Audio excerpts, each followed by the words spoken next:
Président Godjo, je suis avec vous à présent. Luc Michel, dans ce qu'il a dit, il dit qu'il faut dresser la responsabilité des États. Alors, dans l'État, quand on parle d'État, il y a quand même un chef d'État. Souvenons-nous quand même que c'est Macron qui cherche aujourd'hui ce poste n'est pas le premier. En 2012, François Hollande avait déclaré à propos du système colonial français, lors de sa visite aussi en Algérie, que c'était, je le cite, un système profondément injuste. Alors, si tous reconnaissent cela, finalement, qui doit-on juger, les hommes ou le système? Vous savez, le système n'est pas une entité vide, Bachir. Le système, c'est une entité, c'est une organisation morale qui est faite de personnes. Ce sont des individus qui dirigent le système. Parlons même de Macron.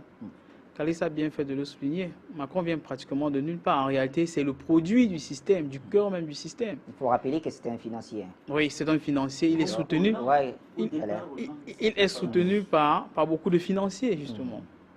Ça veut dire qu'il cherche les intérêts de ces personnes-là. Ce serait peut-être bien que nous rentrions dans le contexte de ce qui s'est exactement passé en mi-février, quand il est rentré. Parce que dans l'interview à la télévision, vous avez bien regardé Macron parler. Macron ne parle pas avec beaucoup de conviction. Parce que premièrement, je suis convaincu qu'il ne s'attendait pas à cette question. Parce que quand le journaliste lui pose la question, il dit c'est un crime. À peine, il ne veut même pas que sa voix soit audible. Mais malheureusement, pour lui, les micros sont bien réglés. Il dit presque doucement, c'est un crime contre l'humanité. En fait, il ne veut même pas qu'on l'entende. Mais on a entendu ce qu'il a dit. Pourquoi? Parce qu'il était devant les faits accomplis. Et au moins, comme Kalis l'a souligné, il avait au moins deux objectifs. Le premier, qui est peut-être le plus officiel, c'est qu'il voulait que... Il veut, pas qu'il voulait, que des millions d'Arabes et même des Noirs puissent voter pour lui. Mais au-delà de cela, nous n'oublions pas la République des Mallettes. Il aimerait bien que sa campagne puisse être soutenue et financée. C'est un secret de polichinelle pour personne. Qu'une personne qui n'était même pas une colonie française, comme l'Algérie du colonel Kadhafi, avait été approchée en son temps par Sarkozy et parti avec des millions d'euros. Nous connaissons les résultats après. Que beaucoup d'États france-africains, entre guillemets, pour ne pas les citer, je ne quitte pas de Libreville, passant de Yaoundé jusqu'à Abidjan, ont financé les élections en France, jusqu'à choisir même qui devait être dans le gouvernement français ou pas. Donc, il y a le côté officiel qu'il a besoin des votes, mais il y a aussi le côté officiel qu'il a besoin des financements. Parce qu'au-delà même de son acte, la colonisation, le pire, ce n'est pas seulement que la colonisation soit un crime contre l'humanité, mais c'est que les méfaits de la colonisation continuent. Oui. En fait, Macron est là parce que les méfaits de la colonisation continuent. Justement, c'est pour ça que nous insistons sur méfaits. Vous avez vu? Justement. Parce que les méfaits continuent. La colonisation ne s'est pas arrêtée. Elle est dynamique. Elle continue. Sinon, que vient-il chercher en Algérie quand il n'est pas algérien et que les personnes qui sont censées voter sont en France? C'est parce qu'il a d'autres raisons en sourdine qu'il aimerait exploiter. Et même le fait que des personnes puissent soulever du bois vert, puissent soulever des boucliers en France pour se protéger, est-ce que c'est justifié à Bachir? Prenons des exemples simples. Que même jusqu'à récemment, dans les années 50, même avant les années 50, si vous prenez seulement la date du 14 juin 1865, 14 juillet, vous connaissez l'importance du 14 juillet dans l'agenda français, dans l'histoire française. Qui choisit cette date pour créer, pour initier le code de l'indigénat? Qui officiellement, qui légalement, qui légitimement met en exergue le fait que l'homme noir est inférieur au blanc. C'était légal, c'était légitime. Et c'est le jour même de la fête nationale qu'ils ont choisi cela. C'est écrit noir sur blanc. Personne ne peut le nier.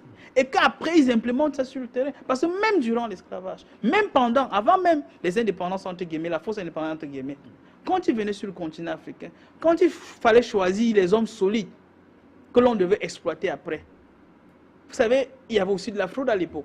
Mais il fallait marquer, il fallait distinguer l'esclave de X de l'esclave de Y. Comment faisait-il? Il prenait une barre de fer qu'il mettait au feu. On cisaillait pratiquement dans la chair d'un individu. Pour le distinguer, on pourrait par exemple marquer votre nom Bachir sur votre esclave et moi le mien d'Alvaris dans la chair de mon esclave. Pour le distinguer, pour qu'il ne puisse pas avoir un mélange. Mais ça, c'est pratiquement des crimes pour une personne qui est vivante. Ça, ce ne sont que des petits aspects. Ce ne sont que des petites bisbilles. Sinon, comment justifier le fait que des personnes puissent quitter chez elles, aller sur un autre continent, disant qu'elles vont participer à construire ce continent-là, mais utilisent non seulement les ressources de ce continent-là, dit les ressources minières qui ont été utilisées pendant longtemps, et les ressources physiques, ça veut dire les personnes fortes de ce continent, pour percer les routes, pour faire les chemins de fer qu'ils vont utiliser pour exploiter ce continent-là. N'est-ce pas un crime? Comment expliquer le fait que des individus puissent venir sur un continent, dans les guerres qui ne concernent pas les continents? Je vais parler de la Première Guerre mondiale, je vais parler de la Deuxième Guerre mondiale, je suis en train de sortir. On prend des centaines de milliers d'Africains. Notons que rien que pour ceux qui étaient les porteurs, qu'on a pris de force pour porter le matériel militaire des colons, il y a au moins 150 000 Africains qui sont morts contre leur volonté, dans une guerre qui ne leur concernait en rien. Et après, quand il a fallu partager les butins de guerre, qu'est-ce qu'on a fait? Les Africains faisaient partie du butin de guerre, alors que la plupart d'entre eux étaient dans le camp des vainqueurs. Est-ce que l'on peut nier, Bachir, à une demi-seconde près, que ça, ce ne sont pas des crimes contre l'humanité? Je dis, Macron était un opportuniste. Il était là pour ses intérêts personnels, qui financiers, qui électoralistes. Mais au-delà de cela, le fait que des personnes en France puissent nier que la colonisation n'ait pas été un crime contre l'humanité, je veux dire, ça c'est nier l'histoire. Mais cependant, c'est à nous, Africains, de prendre conscience et de savoir, Bachir, que le monde nous regarde quand les choses changent.